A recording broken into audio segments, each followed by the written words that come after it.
Hello everyone, in this video we are going to discuss about Vishnu's sixth avatar, who is Parshurama. Parshuram, when the axe rose against corrupted power. In an age when kingship had hardened into entitlement and the Kshatriya clans ruled not as protectors but as predators, Parshuram was born to the sage Jamadagni and his wife Renuka, descendants of the ancient Bhrigu lineage. Though born a Brahmin, Parshuram carried within him the paradox of two worlds, the discipline of a sage and the ferocity of a warrior. Under the guidance of Shiva, he mastered the arts of combat and received the divine Parshu, the axe that would give him his name and became the symbol of his terrible mission.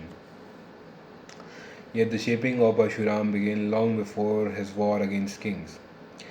In a moment that revealed the uncompromising nature of the world he was born into, one day his mother, Renuka, went to the river to fetch water, as was her daily discipline. Such was her purity and focus that she could form a pot of unbaked clay through sheer mental steadiness and carry water within it. But on that day, as she approached the river, she beheld the reflection of the celestial beings, often described in the Puranas as Gandharvas, sporting in the water, and for a fleeting instant her mind wavered. The pot dissolved. The act itself was momentarily almost human, but her husband Jamadagni, who perceived it through yogic sight, it signified a break in absolute mental discipline. What followed was not merely anger, but the harsh logic of ascetic absolutism. Jamadagni commanded his sons to execute their mother, testing not cruelty but obedience to dharma as he understood it. One by one they refused, choosing compassion over command, until Parshuram stepped forward. Without hesitation, without visible conflict, he carried out the act. The moment is critical. It is not portrayed in the Puranas as mindless violence, but as total submission to authority, a willingness to act without personal attachment. Please, Jamadagni offered him a boon. Parshuram did not ask for power, wealth, or victory. He asked for restoration. His mother and brothers were brought back to life and their memory of the event erased. Yet something remained unspoken. Parshuram had crossed a threshold. He had proven that he could act without hesitation, but also that such action leaves a silent imprint. This episode becomes the psychological root of his later life, a man capable of absolute action, but not untouched by its consequences.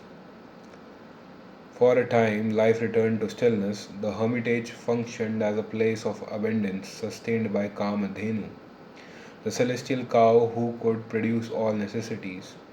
But such abundance does not remain hidden from power.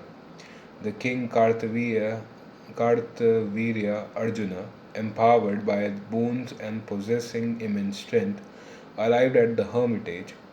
Though initially received with hospitality, his perception shifted from admiration to entitlement.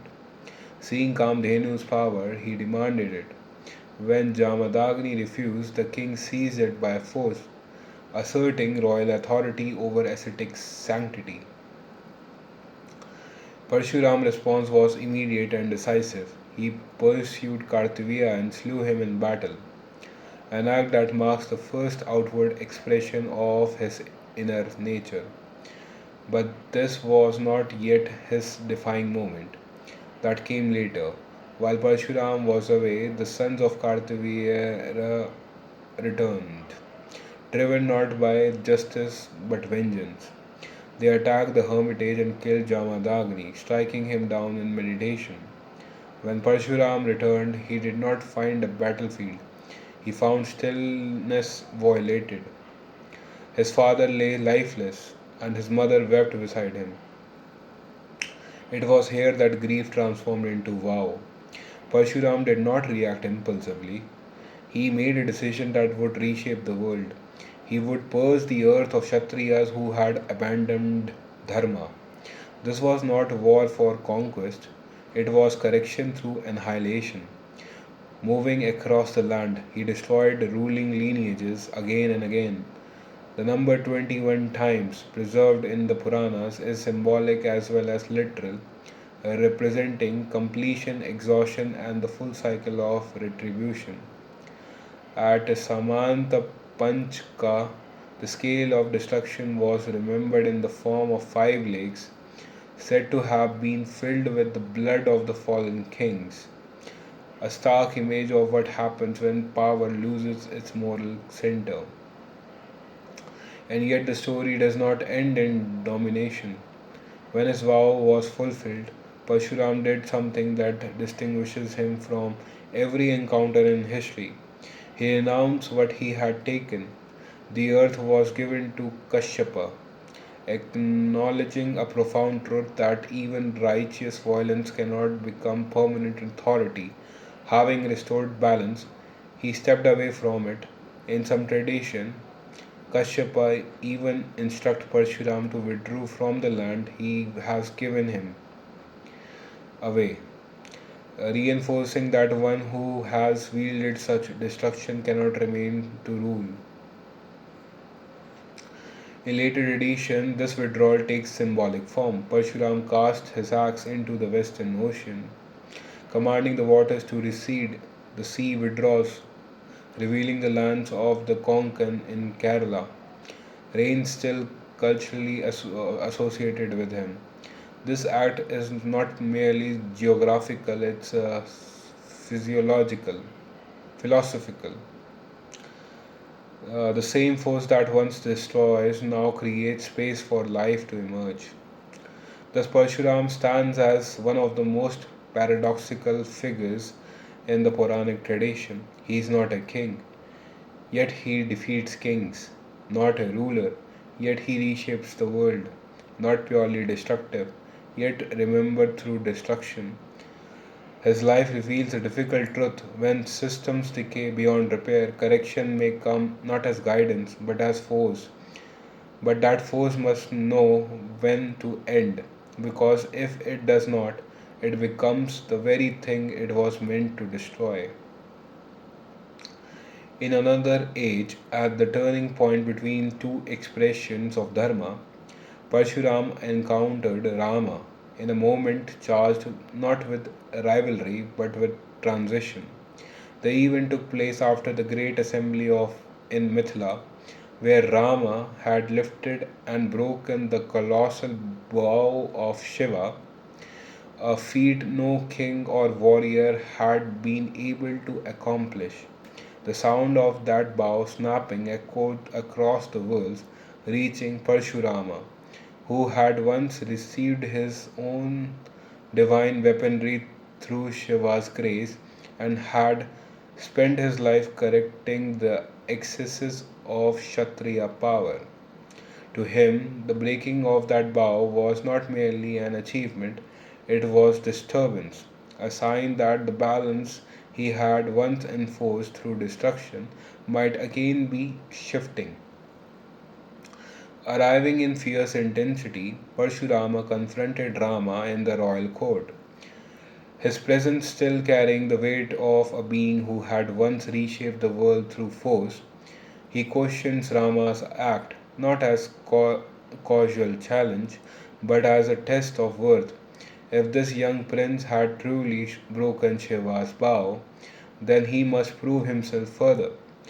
Parshuram presented him with another weapon, the bow of Vishnu, and declared that only one who could string it would be worthy of such power. The challenge carried deeper meaning. It was not about strength alone, but about alignment with the very force Parshurama himself embodied. Rama accepted without arrogance.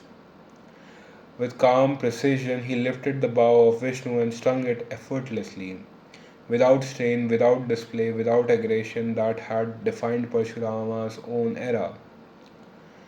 In that moment, something shifted. Parshuram saw clearly that the power before him was not separate from his own.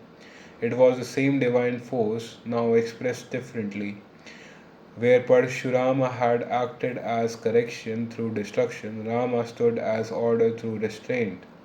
Where one had broken imbalance by force, the other would sustain balance through measured action. The confrontation dissolved without violence. Parshurama's anger did not need to be defeated, it simply lost its purpose.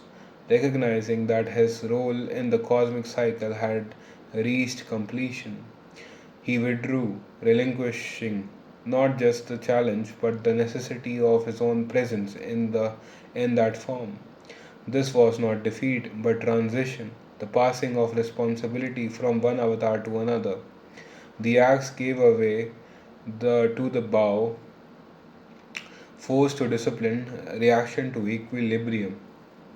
Thus, the encounter stands as one of the most subtle moments in the unfolding of Dharma, not a battle but a recognition. It reveals that divine power does not remain fixed in one expression, but evolves with the needs of the world. And sometimes the greatest act is not to fight, but to step aside when the next form of truth has arrived. Though he withdrew into austerity, Parshurama did not disappear from the world.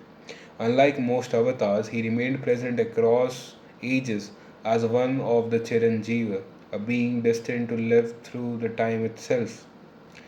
In later generations, he appears not as a destroyer but as a teacher, passing on martial knowledge to some of the greatest warriors in history. He became the guru of Bhishma, whose vow-bound life would shape the destiny of kingdoms, and of Karna, who approached him in disguise, claiming to be a Brahmin. When Parshurama later discovered the truth, realizing that only Kṣatriya could endure such pain as Karna silently bore, he cursed him that the knowledge of the divine weapons would fail him at the moment he needed it most, and a moment that would later decide the outcome of the great war. Parshurama also confronted Bhishma in the fierce battle over the fate of the princess Amba, whose life force had been disrupted by the rigid codes of duty. The battle between guru and disciple raged without resolution, revealing that even divine power cannot always restore complexities of human suffering and choice.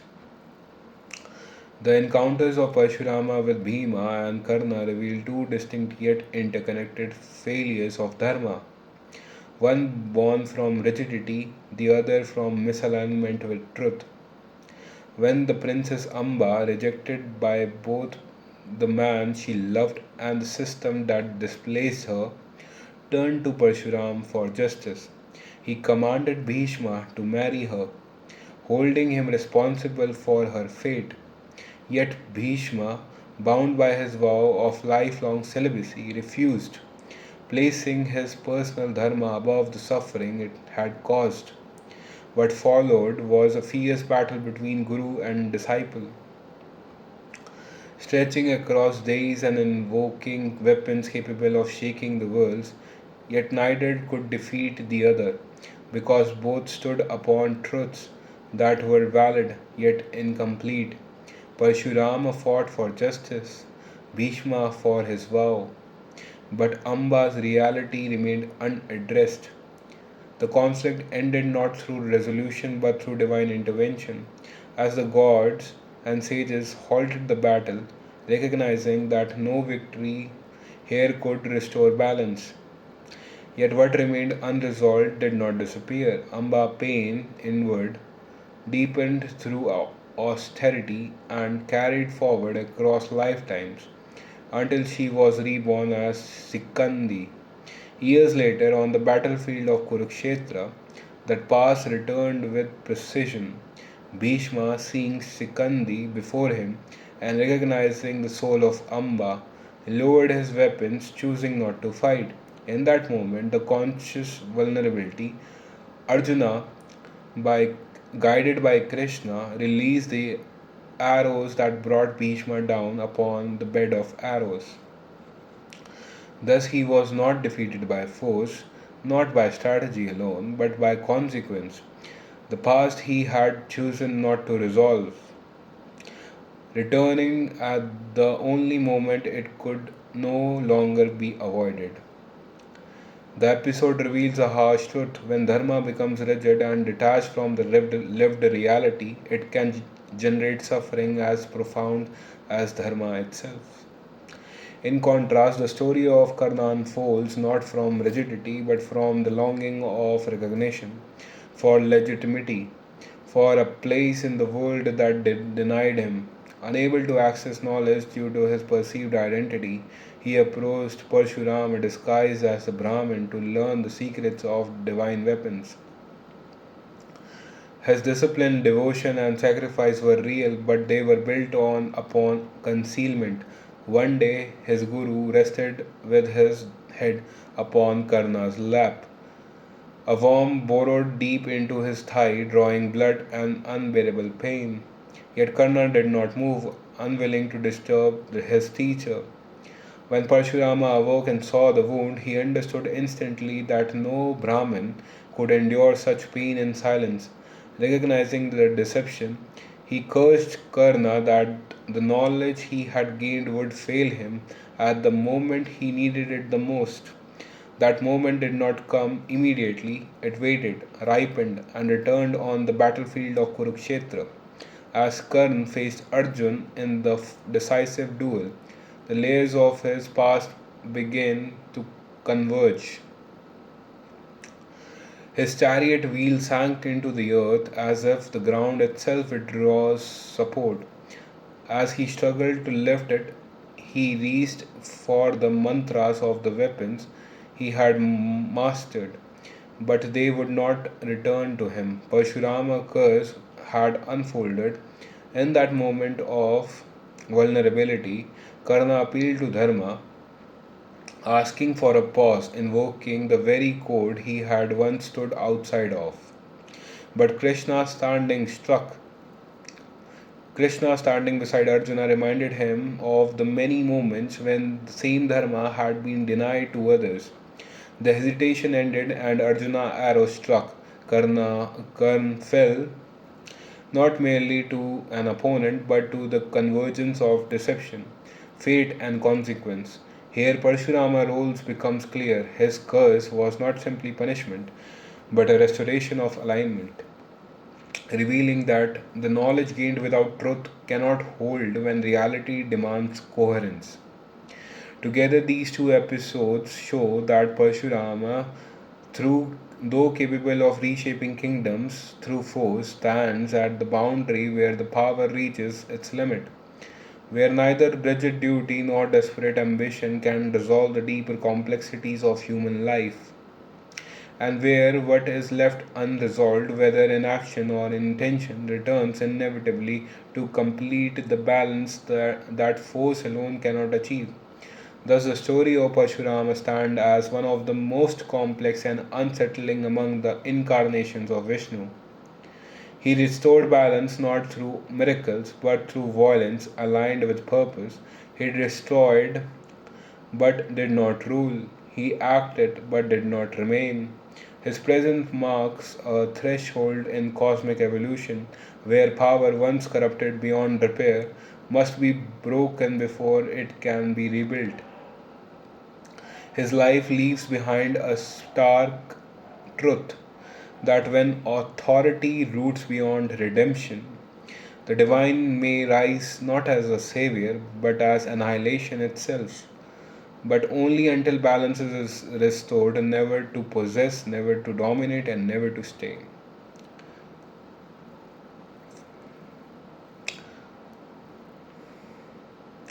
Let me just reiterate the moment. Yet what remained unresolved did not disappear. Amba's pain turned inward, deepened through austerity, and carried forward across lifetimes until she was reborn as Shikandi. Years later, on the battlefield of Kurukshetra, that past returned with precision. Bhishma, seeing Shikandi before him and recognizing the soul of Amba, lowered his weapons, choosing not to fight. In that moment of conscious vulnerability, Arjuna, guided by Krishna, released the arrows that brought Bhishma down upon the bed of arrows. Thus, he was not defeated by force nor by strategy alone, but by consequence. the past he had chosen not to resolve, returning at the only moment it could no longer be avoided. The episode reveals a harsh truth. When dharma becomes rigid and detached from lived reality, it can regenerate suffering as profound as adharma itself. When dharma becomes rigid and detached from lived reality, it can generate suffering as profound as adharma itself.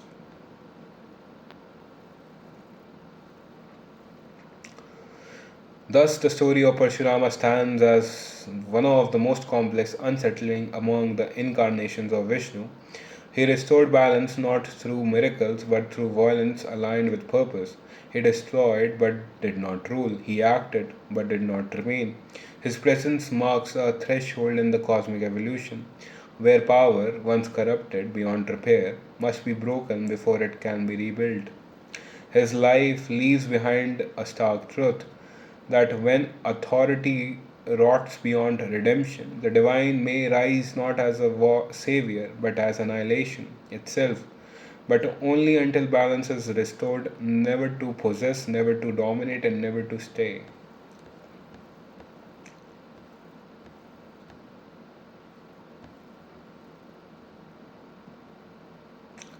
It reveals that the divine power does not remain fixed in one expression. It evolves with the needs of the world, and sometimes the greatest act is not to fight, but to step aside when the next form of has arrived.